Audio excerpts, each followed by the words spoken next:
The first topic for this video is from the concierge of crime. So he said that, so I see tweet last night that this is Kepa's last chance and he has 9 games to save his career. I'm not gonna repeat the F word here because YouTube could block my videos, but you can read exactly what he said.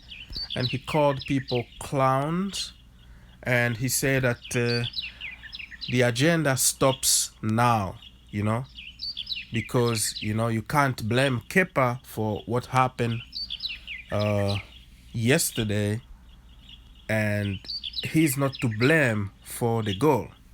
And he has a case here, okay? If you look at this picture here, okay, let's zoom it. You can tell, where are our defenders?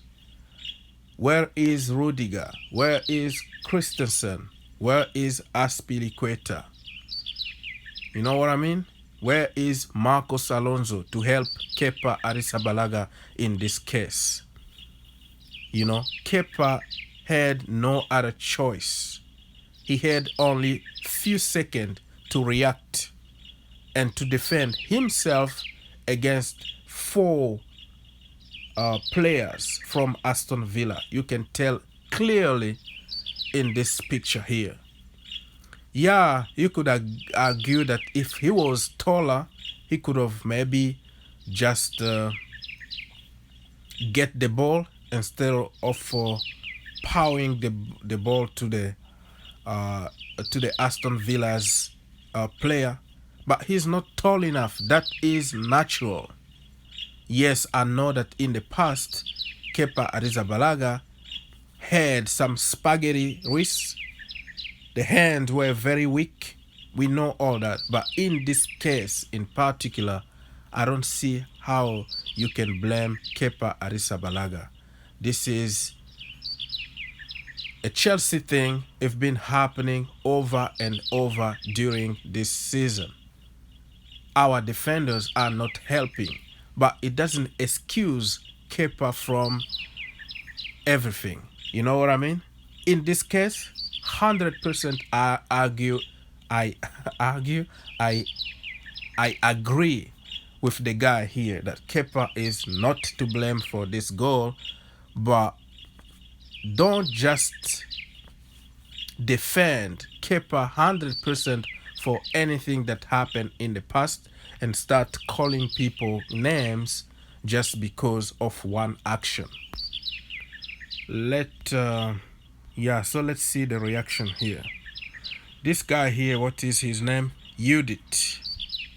Let's zoom and see what he said. He said, I'm actually fed up with the clowns who try to find an excuse to drag Kepa unnecessarily under the barrel. Yes, he hasn't been perfect this season, but our defense has been worse. Doesn't make Kepa Arrizabalaga a bad player. They just want to find a new regular scapegoat since Williams is leaving. Well, that is your opinion. A regular scapegoat.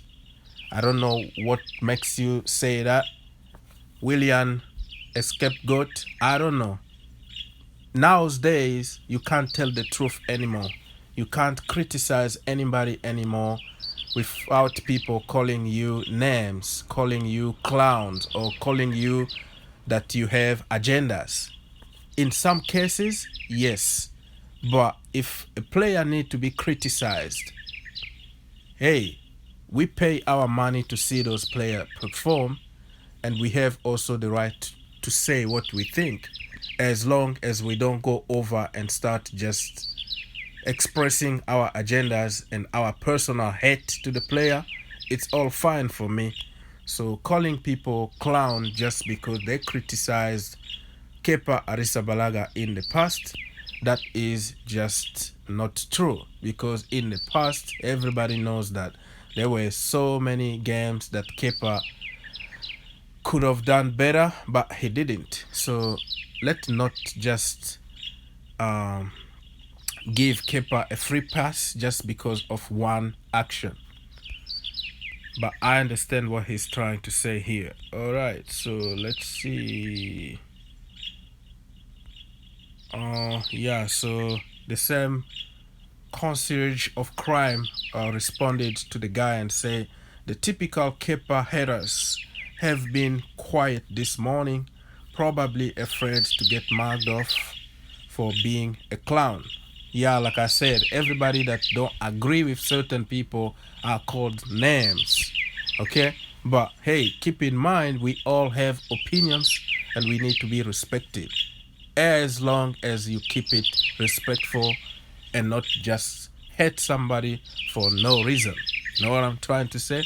But it doesn't excuse anything that happened in the past about Kepa Arrizabalaga, because we have to really be honest with ourselves and say Kepa being very poor at time. Let's read this guy here. Queen, he said, the people who blame Kepa for this are clearly haters at this point. When are we go start calling out on BS defenders for their mistakes? Well, we do it every single day. It's not only about Kepa. Many people are calling out on Rudiger. Christensen has those moments. Everybody knows about it. Aspilicueta is slowing down, but he was the best out of the bunch. You know what I mean? And Marcos Alonso, we know that he doesn't have the pace to get there on time and save Kepa. So we've been calling pretty much everybody. So just don't exaggerate because you want to defend Kepa Arrizabalaga. Yeah, and the same guy here continues. He said, why call out Agent Rudy? He brought us Werner and, Harvard. All is forgiven. my man. All right, yeah, so this is him being sarcastic here and say Rudiger is the worst defender, but we don't call on him because he apparently brought Timo Werner to Chelsea, so it's all cleared. He can't do any wrong at the moment. We need to defend Agent Rudiger. I understand the conspiracy behind that, but Peter Cech and Frank Lampard apparently flew to Germany to meet Timo Werner, and I don't think Rudiger did anything special beside maybe call the guy and say, hey, can you join me here? It's just like Mkhitaryan, right? He made a video and say, yo, Pierre, can you come over here at Arsenal? And Pierre came to Arsenal, and after 6 months, Mkhitaryan was out of the team, right? So you see what I'm trying to say here? It doesn't have any impact in the decision that Frank Lampard or anybody is going to make at the club, because the end of the day, we need to defend, we need to win games. And if we have a better player, I don't think Frank Lampard is going to hesitate and not take Rudiger out because of his involvement, if I can say that. Yeah. And this guy here, Blue Champ, said, like, I hope this is just one side of story. Yeah, I agree.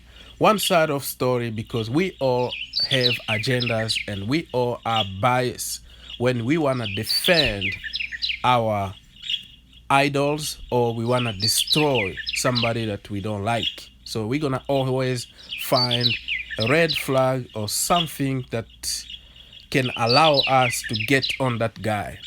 And we are losing our identities as fans at the moment, because we don't defend the club anymore. We defend more individuals.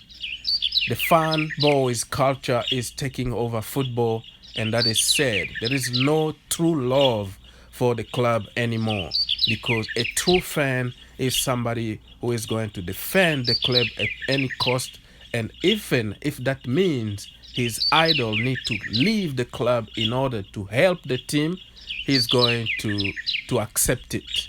But now anything sorry is about sorry boys, Frank Lampard's boys, Rudiger's boys, Williams boys, Hazard boys. That's why people keep on jumping from one club to another when their idols leave the club. So it's very sad, man. Back in the day, we used to support the team and not individuals.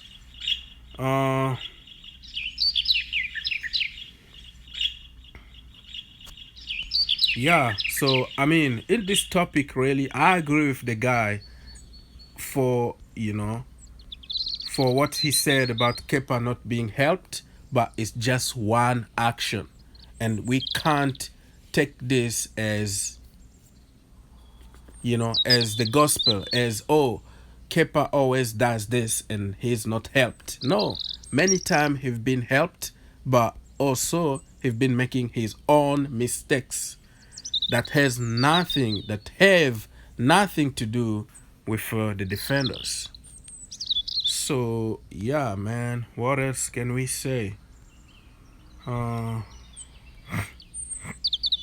Let's read maybe the last one and jump to another topic. This guy say his name tells you exactly what to expect in the street. His name is Kepaten. Wow, what a name. So he said Christensen's, yeah, has those moments where his concentration lapses, but other than that, he was solid. Kepa was faultless yesterday, but main concern is Rudiger, worst defender we have seen in the last 5 years. Well, that is your opinion, brother. Certain people, like I said, will say Rudiger is the best defender that we have in the team because he's kind of no nonsense defender and he brings some kind of physicality. He can shout to people because nobody talks really in that defense. Nobody tells nobody where to be and what to do. Aspilicueta is not like a vocal leader. You know what I mean? So we need somebody like Rudiger.